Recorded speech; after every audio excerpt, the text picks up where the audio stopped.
Hello everyone and welcome back to another video. So DC's Birds of Prey has officially gone woke as Black Mask, the main villain in the movie. He's apparently gay now, even though he's never been gay in the entirety of his history, but now he's gay. And we're going to do a little game. I'll give you a brief backstory of the Black Mask character, and then we'll try and figure out if his actual backstory, his history, would be more interesting to learn, or if he's gay is more interesting to learn. I know what I think, but anyway, let's jump in and just see how the character became the Black Mask. So Roman Sionis was born to wealthy and utterly self-absorbed parents who cared more about their social status in Gotham than their own son. Moments after his birth, a doctor carelessly dropped him on his head, and his parents covered up the entire incident so their high society friends will not find out. Years later, he was attacked by a rabid raccoon, and the same thing happened. They forbade him to tell anyone about it, obviously to save social status.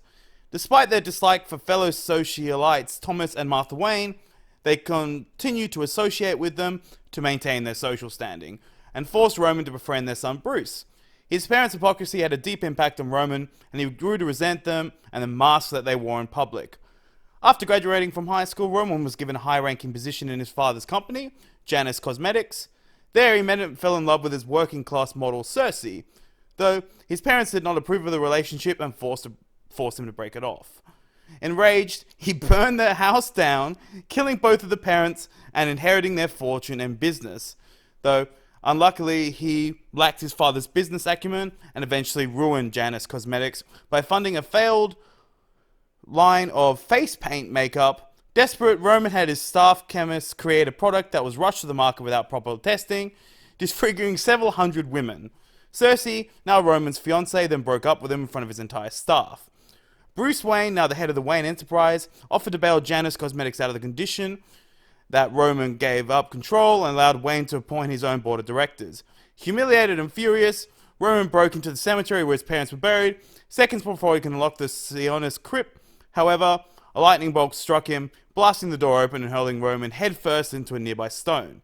Roman took the incident as an omen of his rebirth and entered the crypt, smashing his father's ebony casket with a stone and using the shattered pieces to carve a skull-like mask, starting a new life as the crime lord Black Mask. So within a month, Black Mask had assembled a group of dozens of criminals called the False Face Society, using the Sionis crypt as their base of operations.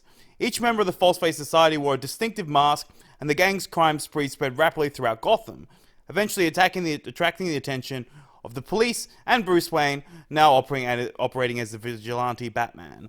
To settle old scores, Black Mask murdered the three Wayne Foundation executives and kidnapped Cersei, forcing her to don a mask laced with Janus Cosmetics' toxic makeup, sparing her life but permanently disfiguring her face. Black Mask then threatened Cersei into rejoining him, giving her a mannequin mask intentionally designed to mock her former life. Batman eventually managed to deduce Black Mask's identity and correctly predicted that Bruce Wayne would be Sionis' next target. To set a trap for Black Mask, Bruce held a masquerade ball at Wayne Manor, and Sionis infiltrated the ball and lured Bruce to the mansion's conservative to kill him.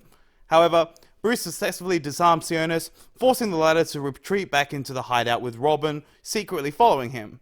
While Batman and Robin combated his underlings at the graveyard, Black Mask escaped through a false bottom installed in his father's coffin and headed to his family estate. Black Mask then entered his old bedroom and set fire to the old toys inside, intending to burn the mansion to the ground. But before Black Mask could escape, Batman flung a batarang-attached cable around the crime lord's knees, calling him to fall face-first on the burning floor just as the bedroom rafters began to collapse. The rafters pinned Black Mask's face into the pile of burning toys, and although Batman and Robin were able to tow him out of the fire, Sionis' mask had been burned onto his face. So his backstory is actually pretty interesting. Obviously, Cersei's not going to be able to be in this anymore. Maybe they'll just replace it with a guy, but you at least understand why he's doing what he's doing, as, he grew up, his parents basically didn't love him, they just cared about their social status over him, he suffered quite a few injuries, and that's how he became a criminal, so it's pretty interesting. I've noticed a lot with these type of movies, the movies that, think they can stand on their own, don't do this shit, but when you've got, say, Captain Marvel, Ghostbusters, even the new Terminator, as there was an article that was like, misogynist beware, there's a strong woman in the Terminator series. It's like they don't realize that everyone loved Sarah Connor in Terminator 2. She's probably one of the most badass characters ever. As you know, she's literally just a woman that was in prison and, trained her ass off to save her son and fight against the impending Terminators. Freaking badass. Same with Ripley in Aliens. Amazing characters. But no, apparently, oh, watch out, men, there's a strong woman in the Terminator series. Just completely ridiculous. But anyway, let's jump into the article and let's just see what they have to say. Anyway, Warner Bros.' upcoming Birds of Prey is already making history before it even hit the theaters, as the expected blockbuster is going to be the first major superhero film to feature a prominently gay character. Black Mask, the movie's main antagonist, will reportedly be portrayed as homosexual. Though his sexuality is never explicitly stated, multiple sources have told We Got This Covered that the sexual tension between him and fellow villains, sorry, not victim, I think we're going to be the victims of this movie, Victor Zsasz, will be palpable, and the way he acts in general makes it pretty clear that he's gay. Now, whoa. Are you saying that gay people act in a particular way? Like, seems a little bit bigoted, to be honest. It'll be interesting to see how fans react to this alteration of the iconic bad guy. While it's true that some have been begging for a gay character in the DCEU for years, others are decidedly less open-minded. No, why don't you just make a gay supervillain, a new one? It's just that, DC, Marvel, Disney, all of these are just incredibly lazy. Less than a month ago, one particular viewer edited all of the women and pro-LGBT elements out of Avengers Endgame. Oh, that's pretty funny. With that in mind, this move by Warner Brothers will definitely be met with at least some level of controversy from less tolerant folk. But the majority should be happy to see the progress being made on screen. Still, some will question whether or not those in charge decided to go far enough with Black Mask's sexuality. For example, plenty of fans were thrilled when they heard Avengers Endgame was going to introduce the MCU's first gay character, only to be disappointed when they saw how minimal the role actually was. Well, guess what? They actually did that perfectly. He was just another guy that was sad that his partner was blipped out of existence. That is the way that you add, say, these type of characters. Not have massive neon signs that he's like, oh, I'm gay every 5 seconds. No one cares. For those small minority of bigots that actually just really hate gay people for some reason, that's the way that you convince them otherwise. Him just being sad that, I'm trying to remember, it was like through a baseball game or something, and he was sad that he couldn't go see it with his partner. That's the way that you include them. Dummies. The same thing happened with the 2017 live-action Beauty and the Beast remake. Claimed LeFou was a homosexual, but only showed him dancing with a male in one brief scene. Those in favor of Black Mask's sexuality shift will surely be hoping that Birds of Prey doesn't make the same mistake. Yep, Birds of Prey, just have massive neon signs whenever the character's in a shot that says, gay, this character is gay, oh my gosh, he loves men.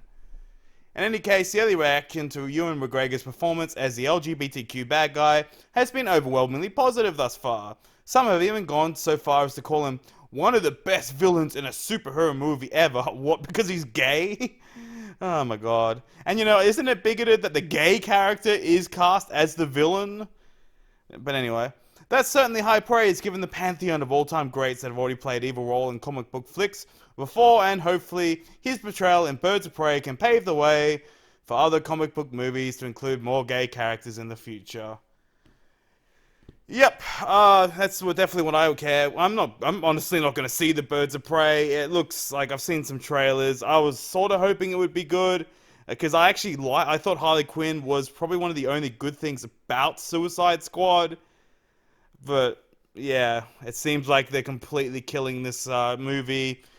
Trying to be woke, as I kind of actually want to see, him and Cersei and all that sort of background, but now that's impossible. I guess they can, I guess they're probably going to make those high society parents not allow them to obviously date a guy, anyway, completely ridiculous, so stupid. It seems like like movies that know their shit just do this type of stuff so that they can get controversy because they know that, you know, some people aren't going to be happy that you're just changing existing characters. It's just, yeah. Avengers Endgame can stand on its own two merits. There's a lot of movies that can. I was looking forward to the new Terminator movie. I'm now not looking forward to the new Terminator movie. Probably going to wait until it comes out, you know, on Netflix or something, because I'm just sick of this, oh, if you don't like our movie, you are a misogynist. You are a bigot. It must be because you hate women or gay people. It's just dumb. Like, come on. This is the Terminator franchise. Have you ever heard of Sarah Connor? It's just, oh my god. Next they're going to be like, oh, aliens. People that like aliens, you hate women as well. Anyway, that's it for me, guys. If you like the movie, hit a like. If you haven't yet, subscribe. Leave me a comment. Let me know if you're as excited as I am for this fantastic character change that just isn't ridiculous or ruining another character whatsoever. I actually quite like Black Mask's backstory, and I guess now I just have to hope they keep it at least sort of close, but then we're probably going to be lectured on, oh, Black Mask's parents hate gay people, and that's why they, don't like him, blah, blah, blah. Yeah, just silly. But anyway, thanks for watching, as always, guys, and I'll catch you in the next video.